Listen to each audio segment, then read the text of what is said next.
बिस्मिल्लाहिर्रहमानिर्रहीम। अस्सलाम वालेकुम स्टूडेंट्स, आज हम लोग अपने बायो 101 का लेक्चर नंबर 14 करेंगे। आज के लेक्चर में हम लोग टॉपिक नंबर 35, 36 एंड 37 इसको हम लोग डिस्कस करेंगे। इसमें लॉन्ग के हवाले से बहुत सारी चीज़ें इंपॉर्टेंट हैं और एमसीक्यूज़ में इसमें बहुत सारे इंपॉर्टेंट हैं, वो मैं सारे इसमें से आपको बता दी जाऊँगी कि कौन से आपने एमसीक्यूज़ के लिए करने हैं, कौन से आपने लॉन्ग के लिए करने हैं। ठीक है, अच्छा, आप लोगों ने वीडियो को आप लोगों ने एंड तक जरूर देखना है। वीडियो को आप लोग स्किप मत किया करें, ठीक है, क्योंकि बीच में से इंपॉर्टेंट पॉइंट्स जो है वो आप लोग फिर मिस कर देते हैं। ठीक है, वीडियो देखने के बाद आपको अगर वीडियो पसंद आती है तो जो चैनल पे नए हैं उन्होंने चैनल को सब्सक्राइब भी जरूर करना है और आगे शेयर भी जरूर करना है। ठीक है, और इसके अलावा ज़्यादा से ज़्यादा लोगों को आगे शेयर करने की कोशिश किया करें आप लोग। ठीक है, आगे हम लोग अपने टॉपिक की तरफ चलते हैं। हम आज का हमारा जो टॉपिक है इसमें सबसे पहले हम लोग लिपिड्स को स्टडी करेंगे। लिपिड्स होते क्या हैं? ये ऑर्गेनिक कंपाउंड्स होते हैं और लिपिड्स के अंदर कार्बन, हाइड्रोजन और ऑक्सीजन, ये तीन चीज़ें पाई जाती हैं। और ये लिपिड्स ही होते हैं जो कि हमारे जितने भी लिविंग सेल्स होते हैं ना, उनका स्ट्रक्चर भी यही बनाते हैं और हमारे लिविंग सेल जो कि फंक्शन कर रहे होते हैं सारा, वो भी इन्हीं लिपिड्स की वजह से ही कर रहे होते हैं। तो स्ट्रक्चर और फंक्शन जो होता है ना लिविंग ऑर्गेनिजम्स का, उसका एक फ्रेमवर्क की तरह ये काम करते हैं लिपिड्स। ठीक है, लिपिड्स की आगे हम लोग प्रॉपर्टीज को डिस्कस करेंगे। लिपिड्स जो है ना वो ऑयली होते हैं, ग्रीसी होते हैं, नॉन पोलर मॉलिक्यूल्स होते हैं। ठीक है, उसके बाद हमारी बॉडी के अंदर जो एडिपोज टिश्यू होते हैं उसके अंदर ये स्टोर हुए हुए होते हैं। एक तो ये चीज़ ये आप लोगों के लॉन्ग के लिए बहुत ज़्यादा इंपॉर्टेंट है, प्रॉपर्टीज ऑफ लिपिड्स। ठीक है, उसके बाद लिपिड्स जो होता है ना वो हाइड्रोजनस ग्रुप होता है कंपाउंड्स का। ठीक है, उसके बाद हाइड्रोकार्बन की चेन्स से मिलके बना होता है। ठीक है, हाइड्रोकार्बन की मुख्तलिफ चेन्स होती हैं, उससे मिलके तो लिपिड्स बनते हैं। Lipids energy rich organic molecules होते हैं, कुदरती तौर पर पाए जाने वाले मॉलिक्यूल्स होते हैं, उसके अंदर बहुत ज़्यादा एनर्जी पाई जाती है। आप लोगों की पूरी ज़िंदगी में जितने भी प्रोसेसेस होते हैं उनको आप लोगों को जो एनर्जी हासिल होती है ना वो लिपिड्स की वजह से ही होती है। लिपिड्स कंपाउंड्स की वो क्लास होती है कि ये सिर्फ सॉल्युबल नॉन पोलर सॉल्वेंट्स में ही सॉल्युबल हो सकते हैं। ठीक है, यानी कि जो ये खुद नॉन पोलर होते हैं ना, तो अपना जैसा कोई सॉल्वेंट इनका होगा उसी में ये है ना जो है ना ये मिक्स हो सकेंगे। फॉर एग्जांपल ये ऑयली होते हैं, तेल की तरह होते हैं, तो ये किसी तेल में ही मिक्स हो गए। पानी के अंदर ये सॉल्युबल नहीं होते, इनसॉल्युबिलिटी होती है इनकी पानी की तरफ। लिपिड्स बहुत ही इंपॉर्टेंट बायोलॉजिकल सिस्टम के लिए बहुत ज़्यादा इंपॉर्टेंट होते हैं, क्योंकि आपकी जो सेल होता है ना, सेल की जो मेम्ब्रेन होती है वो लिपिड से मिलके बनी होती है। तो लिपिड यूं समझ लें कि लिपिड एक बैरियर की तरह काम करती है। सेल के अंदर जितनी भी चीज़ें पाई जाती हैं उसके और एक्सटर्नल एनवायरनमेंट के दरमियान एक बैरियर की तरह काम करती है। ठीक है, अच्छा, यहाँ पे ये जो सारे पॉइंट्स है ना, ऑयली होते हैं, ग्रीसी होते हैं, हेट्रोजेनियस ग्रुप ऑफ कंपाउंड होते हैं, कैसे बनते हैं, एनर्जी रिच होती हैं, सॉल्युबिलिटी कैसे होती है, ये सारी प्रॉपर्टीज आपने अच्छे तरीके से याद कर लेनी है। लिपिड्स एक जो है ना वो हार्मोन्स के भी बिल्डिंग ब्लॉक्स माने जाते हैं। ये आप लोगों के एमसीक्यूज में आ सकता है कि लिपिड्स जो है ना वो बिल्डिंग ब्लॉक्स होते हैं हार्मोन्स के और बहुत ही इंपॉर्टेंट कंपोनेंट होते हैं प्लाज्मा मेम्ब्रेन का। ये भी आपके एमसीक्यूज में आता है। ठीक है, लिपिड्स में फैट्स भी होती हैं, ऑयल्स भी आ जाते हैं, वैक्सेस जो होती हैं वो, फॉस्फोलिपिड्स और स्टीरॉइड्स, ये वाली जो सारी चीज़ें हैं ना ये लिपिड्स में आ जाती हैं। अब हम इनको बारी बारी आगे डिस्कस भी करते हैं। एग्जाम्पल्स ऑफ लिपिड्स में सबसे पहले हम लोग वैक्सेस की बात करते हैं। वैक्स भी एक बायोलॉजिकली बहुत इंपॉर्टेंट कैटेगरी होती है लिपिड्स की। वैक्स जो होती है ना, ये जो एक्वेटिक बर्ड्स होते हैं ना, यानी कि जो पानी में रहने वाले परिंदे होते हैं, इनकी जो फीदर्स होते हैं ना उनके ऊपर वैक्स पाई जाती है। ठीक है, और कुछ ऐसे पौधे होते हैं जिनका जो लीफ होता है ना उसकी सरफेस के ऊपर भी पाए जाते हैं, क्योंकि जो वैक्सेस होती हैं ये हाइड्रोफोबिक होती हैं, पानी को रिपेल करती हैं, पानी को ऑब्जॉर्ब नहीं होने देती। ठीक है, तो जब ऐसी सरफेस जहाँ ऊपर वैक्स हो ना, वैक्स पाई जाती हो, तो वहाँ पे फिर ये है कि पानी वहाँ पे चिपक नहीं सकता, ना ही उसके अंदर वो जज्ब हो सकता है, बल्कि सरफेस के ऊपर ही पड़े का पड़ा रह जाता है। यही वजह है कि आपने देखा होगा ना बाज़ दफ़ा पौधों के जो पत्ते होते हैं उनके ऊपर पानी के कतरे बिल्कुल ऐसे होते हैं जैसे मोती पड़े हुए होते हैं। ठीक है, और यही वजह है कि कुछ परिंदे ऐसे होते हैं कि जो बारिश में नहीं भीगते। ठीक है, तो क्योंकि उनकी फीडर्स के ऊपर जो है ना वो वैक्स लगी हुई होती है और वो उसकी वजह से जो पानी होता है ना वो आसानी से वो गीले नहीं ना हो सकते। ठीक है, उसके बाद आके हम लोग बात करते हैं स्टीरॉइड्स क्या होते हैं। ये जो इसकी जो एग्जांपल्स है ना लिपिड्स की, ये एक एक एग्जांपल आपके वो शॉर्ट में देते हैं। ठीक है, आपने इसको अच्छे तरीके से करना है। स्टीरॉयड्स क्या होते हैं?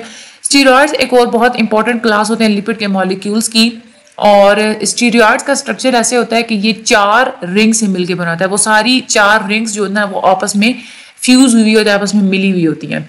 ये दूसरे जितने भी लिपिड्स की टाइप्स होती हैं उन सब से ये स्ट्रक्चरली बहुत डिफरेंट होते हैं, उनके साथ ये रिजेंबल नहीं करते। स्टीरॉयड्स में ये लिपिड की कैटेगरी में इसलिए इंक्लूड किए जाते हैं क्योंकि ये भी हाइड्रोफोबिक होते हैं, पानी में हल नहीं हो सकते।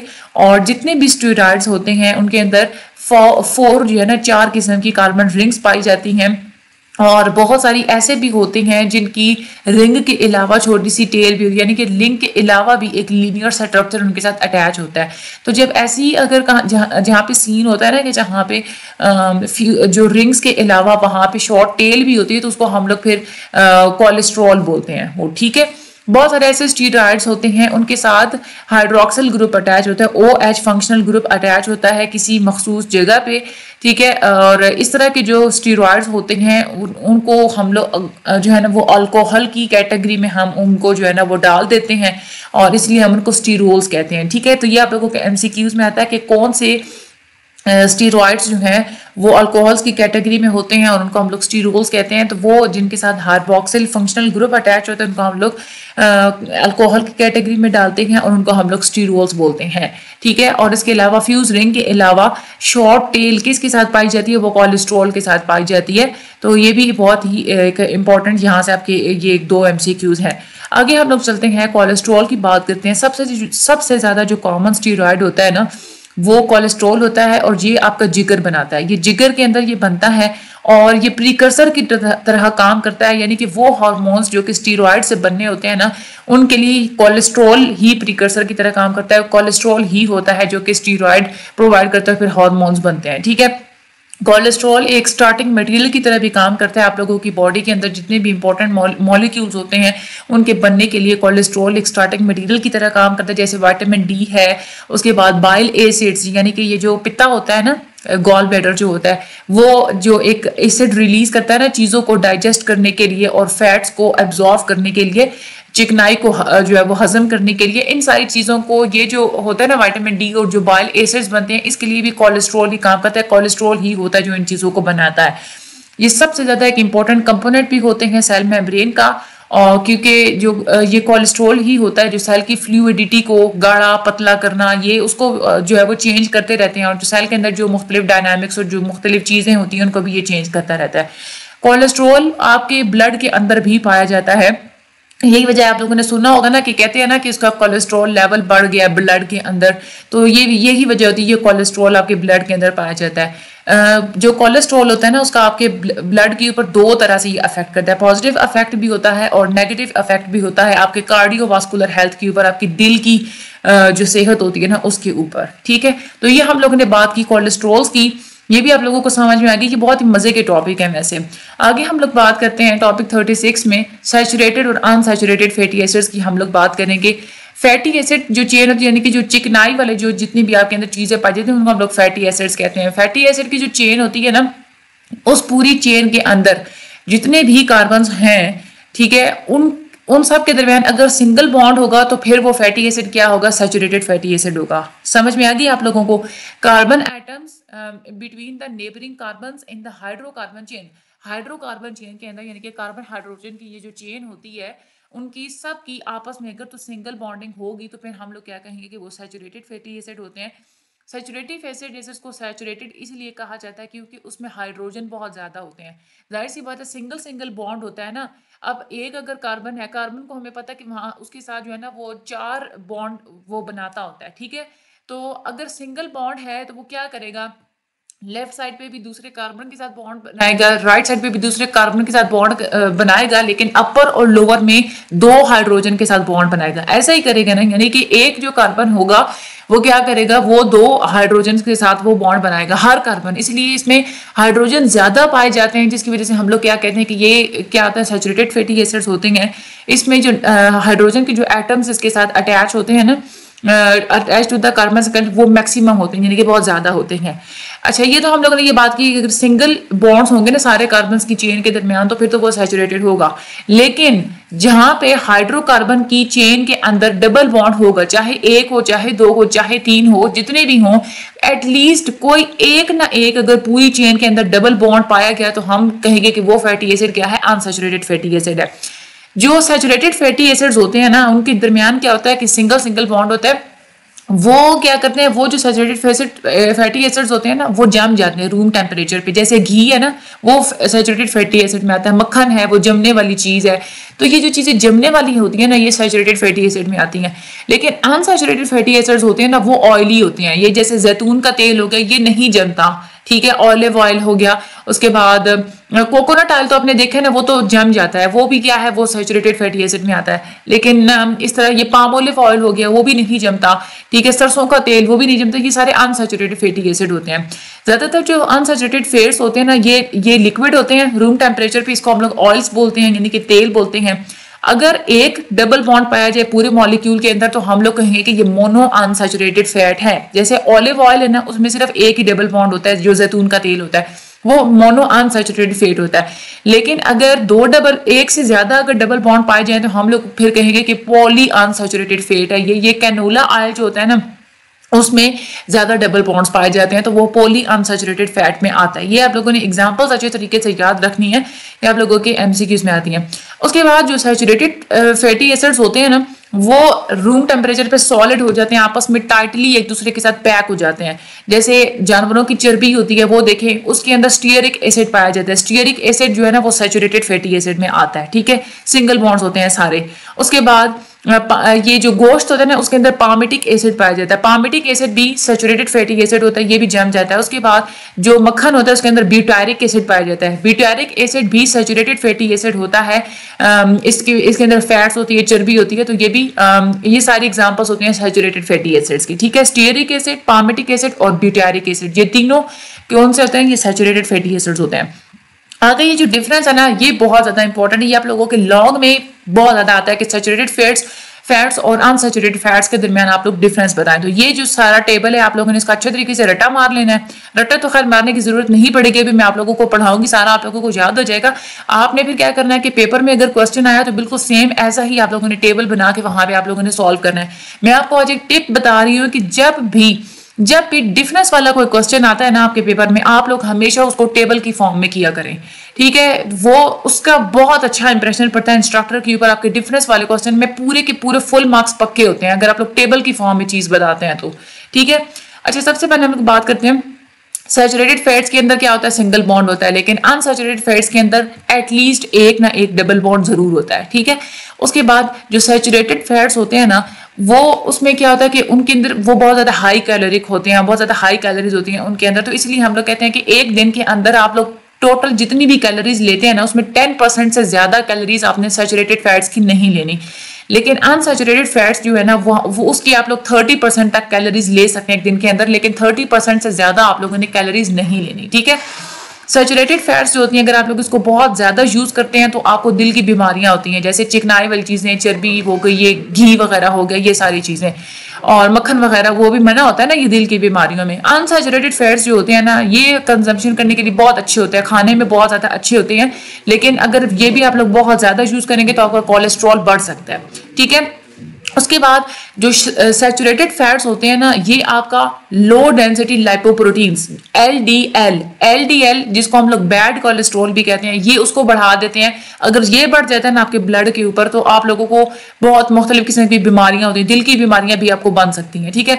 उसके बाद लेकिन जो अनसैचुरेटेड फैट्स होते हैं ना ये हमेशा आपकी जो गुड कोलेस्ट्रॉल होता है ना जो हाई डेंसिटी लिपोप्रोटीन एचडीएल जो होता है उसको ज्यादा बढ़ाता है, और साथ साथ जो एलडीएल होता है यानी कि जो बैड कोलेस्ट्रॉल होता है उसकी डेंसिटी उसको रिड्यूस भी करता है, यानी कि जो लो डेंसिटी लिपोप्रोटीन्स होते हैं उनको वो रिड्यूस भी करता है। उसके बाद जो सैचुरेटेड फैट्स होते हैं ना वो जल्दी खराब नहीं होते, ठीक है, लेकिन जो अनसैचुरेटेड फैट्स होते हैं ना वो जरा जल्दी खराब हो जाते हैं। उसके बाद जो सैचुरेटेड फैट्स होते हैं ये आप लोग कहाँ से हासिल कर सकते हैं, जो दूध होता है ना बगैर मलाई के उतरा हुआ, उस दूध से, उसके बाद मक्खन से, उसके बाद पनीर हो गया, मार्जरीन हो गया, कोकोनट ऑयल, वेजिटेबल ऑयल, उसके बाद बड़ा गोश्त हो गया, या कोई भी जो गोश्त होता है वो, पीनट्स हो गए यानी कि मूंगफली, फ्राइड फ्रूट्स, तली हुई चीज़ें, इन सारी चीज़ों से आप लोगों को सैचुरेटेड फैट्स मिलते हैं। इसलिए कहते हैं कि इन चीज़ों का ज़्यादा इस्तेमाल नहीं करना चाहिए। उसके बाद अनसैचुरेटेड फैट्स जो होते हैं ना, ये कहाँ से मिलते हैं, वॉलनट्स, अखरोट वगैरह हो गया, फ्लैक्स और एवोकेडो, ये फ्रूट हैं। उसके बाद सनफ्लावर ऑयल, सूरजमुखी का तेल, soybean oil, fish oil, canola oil, red meat, इनसे जो है ना आपको अनसैचुरेटेड फैट्स जो है ना वो मिलते हैं। ये बहुत अच्छे होते हैं, ठीक है। इसीलिए अच्छा यहाँ पे देखें, इसीलिए तो कहते हैं कि जिनको दिल की बीमारियां होती हैं ना, तो उनके वो कहते हैं कि उनकी जो खाना बनाना हो ना, तो वो घी में नहीं बल्कि ऑयल में बनाना चाहिए। क्यों? क्योंकि वो अनसैचुरेटेड होता है ना ऑयल, तो वो आपका, हम पहले ही पढ़ चुके हैं कि वो कोलेस्ट्रॉल को मेंटेन रखता है, ठीक है। लेकिन अगर घी हो तो वो कोलेस्ट्रॉल को बढ़ा देता है, और कोलेस्ट्रॉल अगर बढ़ जाए तो वो दिल की बीमारियों में ज्यादा वो चीज़ खतरनाक होती है। उसके बाद जो सैचुरेटेड फैट्स होते हैं ना, इनका मेल्टिंग पॉइंट बहुत हाई होता है, यानी कि ये जो है ना पिघलने की बात अगर करें ना, मतलब ये कि वो हाई अगर पॉइंट टेम्परेचर अगर हाई होगा ना तब ये मेल्ट करेंगे, वरना ये जम जाते हैं। लेकिन जो अनसैचुरेटेड फैट्स होते हैं ना, इनका लो मेल्टिंग पॉइंट होता है, यानी कि थोड़े से जो टेम्परेचर होता है ना वहां पे भी वो मेल्टिंग ही रहते हैं, ये जमते नहीं है। उसके बाद जो सैचुरेटेड फैट्स होते हैं ये रूम टेम्परेचर पे सॉलिड होते हैं, लेकिन जो अनसैचुरेटेड फैट्स होते हैं ना ये रूम टेम्परेचर पे लिक्विड होते हैं, ठीक है। तो ये सारे के सारे आप लोग अपने डिफरेंसेस अच्छे तरीके से इसके कर लेने हैं। आगे हम लोग चलते हैं लेक्चर नंबर 37 के ऊपर, स्टडी ऑफ ओमिक्स। ओमिक्स की स्टडी क्या होती है? एक होती है जीनोमिक्स। जीनोमिक्स होती है कि जिसमें आप लोग सारे जीन्स को स्टडी करते हैं। उसके बाद एक होती है फार्माकोजीनोमिक्स। फार्माकोजीनोमिक्स होती है कि मेडिसिन के बारे में, यानी कि आप लोग की अपनी चॉइस होती है मेडिसिन को स्टडी करना, वो सब कुछ आप लोग जीन से रिलेटेड मेडिसिन होती है ना उसको आप लोग इसको स्टडी करते हैं। उसके बाद न्यूट्रीजीनोमिक्स। न्यूट्रीजीनोमिक्स होती है डाइट की स्टडी के लिए। टॉक्सीजीनोमिक्स टॉक्सिसिटी, जहरीली चीज़ों को की जो प्रिडिक्शन, उनको जो है ना वो स्टडी करती है। उसके बाद है एपिजीनोमिक्स, और एपिजीनोमिक्स होती है कि जीनोम के अंदर जो भी चीज चेंजेस हो रही होती है ना उसको आप लोग स्टडी करते हैं। उसके बाद एक होती है ट्रांसक्रिप्टोमिक्स। ट्रांसक्रिप्टोमिक्स में आप लोग मैसेंजर आरएनए को स्टडी करते हैं, क्योंकि ट्रांसक्रिप्शन होती है ना वो प्रोसेस जिसमें मैसेंजर आरएनए बनता है, तो ट्रांसक्रिप्टोमिक्स वो होती है जिसमें आप लोग मैसेंजर आरएनए को स्टडी करते हैं। उसके बाद एक होती है प्रोटियोमिक्स। प्रोटियोमिक्स में आप लोग सारे प्रोटीन्स को स्टडी करते हैं। उसके बाद होती है इंटरेक्टोमिक्स। इंटरेक्टोमिक्स में प्रोटीन्स के दरमियान जितने इंटरेक्शंस हो रहे होते हैं आप लोग उसको स्टडी करते हैं। उसके बाद एक होती है मेटाबोलोमिक्स। मेटाबोलोमिक्स जिसको हम लोग मेटाबोनोमिक्स भी कहते हैं, इसमें आप लोग सारे मेटाबोलाइट्स को स्टडी करते हैं, ठीक है। मेटाबोलाइट्स होते हैं कि चाहे पौधे हैं चाहे जानवर हैं, उनके अंदर जो है ना वो फूड के लिए या वैसे सर्वाइवल के लिए जितनी भी चीज़ें और रिएक्शंस हो रहे होते हैं उसको हम लोग, जितनी भी चीज़ें बन, उसको हम मेटाबोलाइट्स कहते हैं, ठीक है। आगे हम लोग पहले देखते हैं कि जीनोम और जीनोमिक्स क्या होता है। हर सेल के अंदर डीएनए के जो एक पूरा कंप्लीट सेट पाया जाता है उसको हम लोग कहते हैं जीनोम, और उसकी स्टडी को हम लोग कहेंगे जीनोमिक्स, ठीक है। हर सेल के अंदर जो प्रोटीन का पूरा सेट पाया जाता है उसको हम लोग कहते हैं प्रोटियोम, उसकी स्टडी को हम लोग कहते हैं प्रोटियोमिक्स। प्रोटीन की जो कंसंट्रेशन, प्रोटीन की जो मिकदार होती है और उसकी जो एक्टिविटी होती है ना वो डिफरेंट होती है जीन की एक्सप्रेशन से। क्यों? क्योंकि देखें जीन एक्सप्रेस कब करती हैं, जब एक प्रोटीन के बनने का प्रोसेस स्टार्ट होना होता है उसकी शुरू में जीन एक्सप्रेस करती हैं खुद को, ठीक है। लेकिन प्रोटीन बनता क्या कब है, जब ट्रांसलेशन का प्रोसेस हो जाता है तो उसके बाद जाके प्रोटीन्स मॉडिफाई होते हैं। ये तो आपको पहले भी पता है, ठीक है, हम लोग इसको पढ़ चुके हैं। उसके बाद मेटाबोलोमिक्स क्या होती है, हर सेल के अंदर मेटाबोलाइट्स का जो कंप्लीट सेट पाया जाता है उसको हम लोग कहते हैं मेटाबोलोम, और उसकी स्टडी को हम लोग कहते हैं मेटाबोलोमिक्स। जितनी भी high throughput mass spectrometry to analyse, ये एक प्रोसेस होता है स्पेक्ट्रोमेट्री का, वो आप लोग यूज करते हैं सेल के जो कंपोनेंट्स होते हैं उनके अंदर मेटाबॉलिक एक्टिविटीज को देखने के लिए और स्टडी करने के लिए। मेटाबोलोमिक्स को आप लोग स्टडी इसीलिए करते हैं, ये बहुत ज़्यादा यूजफुल इसीलिए होती है क्योंकि इसमें आप लोग स्टडी करते हैं कि जीन की ट्रांसफॉर्मेशन का और एनवायरनमेंट का क्या अफेक्ट होता है पौधों और जानवरों के मेटाबॉलिज्म के ऊपर, ठीक है। उसके बाद कंक्लूजन अगर हम लोग देखें देखिए आप लोगों ने कोई भी सेल, अगर आपने कोई भी चीज स्टडी करनी है उसमें आप लोग क्या स्टडी करते हैं? एक तो ये कि जीन्स, क्योंकि हमें पता है ना कि जीन ही होते हैं जो कि ट्रांसफर करते हैं, जीन्स को आप लोग स्टडी करते हैं।